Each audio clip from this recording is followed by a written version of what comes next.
Hello, Legal over here, back for another F1 2021 video, and today we are here at Canada for another track guide, and as always we're going to be doing one lap at full speed, one lap in detail, and then I'll show you the setup.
That was the lap, and as you can see, it's a 1 minute 7.9. There's definitely a few spots where I can find a lot of time, but it's still not too bad of a lap, and now we're going to go in more detail with that lap.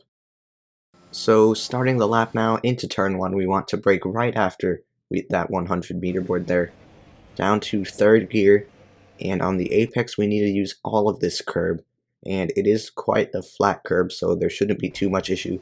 Turn 2, the braking is mostly off of feeling. Ideally you want to avoid that inside curb, but short shift to third gear, again into fourth, as it's very easy to oversteer, so short shifting will help with the traction. But into the second chicane, brake a little bit before that 50 meter board, and as we go downhill in fifth gear, we need to use all of the curbs here, and the curbs aren't aggressive at all at these corners, so there should be no issues. And for the left, you can see we're even running on the grass, but it's totally fine because the grass doesn't unsettle the car at all there. And use the exit curb as well through the easy flat right-hander into this chicane, brake right after that 100 meter board there. And down to third gear, use all the curb for the left-hander to help set up for the right. Short shift to fourth, and be careful using that inside curb for the right-hander, as it's very easy to spin on that curb while getting on traction. But head down this straight, DRS wide open. Into this chicane, there's not really a clear reference point, but you want to brake as you pass under the bridge.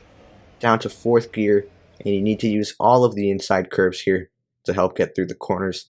And it's crucial that you do that. And you can see we're doing the exact same thing for the left-hander as well. And then using the exit curb as well. No issues on that exit curb at all. Now, into this hairpin, we want to brake right after that 100 meter board again. And we go down to second gear here. And this is a very tight hairpin. Ideally, you want to stay a little bit tighter to the inside than what I did. But short shift into third, again into fourth, as the traction zone is very difficult. And short shifting will just help with getting on the power there. But we head down this DRS straight that heads into the most difficult part of the track. Not really a clear reference point here, but I'd say just as you pass the building, that's when you want to brake. And down to fourth gear, it's crucial that you use all the curbs here, almost cutting the corners pretty much. And you can see we're doing the exact same thing for the left-hander. And it's very easy to hit the wall of champions, but you don't want to be doing that. Use the exit curb, activate DRS, and finish off your lap at Canada. Now for the setup, and as I've done for quite a few of my track guides recently, I just took this setup off the time trial leaderboard and made just a few minor tweaks. But for the aero, I'm using 6 on the front wing and 9 on the rear wing.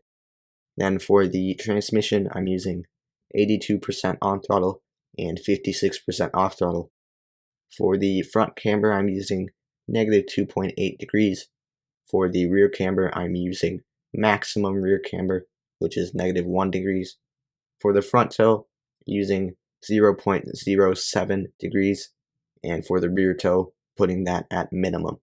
For the suspension, using 1, 2 on the suspension springs, then 2, 8 on the anti-roll bars, and then finally 2, 7 for the ride height.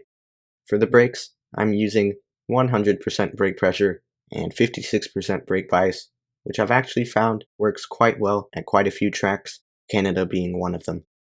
And then finally for the tire pressures, I'm using 21.8 on both front tires and then 23.1 on both rear tires.